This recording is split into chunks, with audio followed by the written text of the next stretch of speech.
सामाजिक, राजकीय, व्यावसायिक जाणीवेतून फक्त बातमी किंवा खबर यांच्याही पलीकडे जाऊन जनमानसांना खंबीर उभे राहण्याचे सामर्थ्य देणारे आपल्या हक्काचं व्यासपीठ महाराष्ट्र 24 न्यूज, प्रतिबिंब समाजाचे।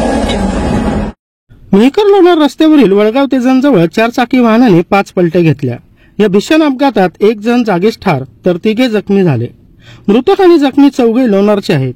ते मेहकरवरून लोणारकडे जात होते। शहराध्यक्ष शुभम बनमेरू यांच्यासह 3 जखमी असून त्यांच्यावर मेहकर येथे उपचार सुरू आहे।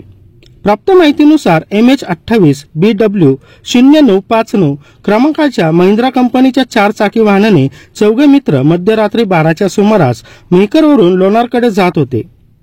दिवसभर मेहकर लोणार तालुक्यात मुसळधार पाऊस झाला। वडगाव ते जंजवळ शेतातील माती खरडून मुख्य रस्त्यावर आलेली होती। त्या मातीवर 4 चाकी वाहन स्लिप झाले। गाडीने 4 ते 5 वेळा पलट्या मारल्या। या अपघातात ऋषभ बाबूलालजी बगडिया यांचा मृत्यू तर 3 जखमी झाले। जखमी व मृतकांना तातडीने मेहकर येथे हलवण्यात आले। अपघात एवढा भीषण होता की वाहनाचा अक्षरशः चक्काचूर झाला। दरम्यान एवढा मोठा वर्दळीचा रस्ता असताना आणि काल रात्री एवढा भीषण अपघात झालेला असताना देखील रस्त्यावरचा चिखल यंत्रणेकडून अद्याप हटवलेला नाही। यामुळे आणखी अपघाताची शक्यता नाकारता येत नाही। महाराष्ट्र 24 न्यूज साठी प्रतिनिधी इरफान सय्यद।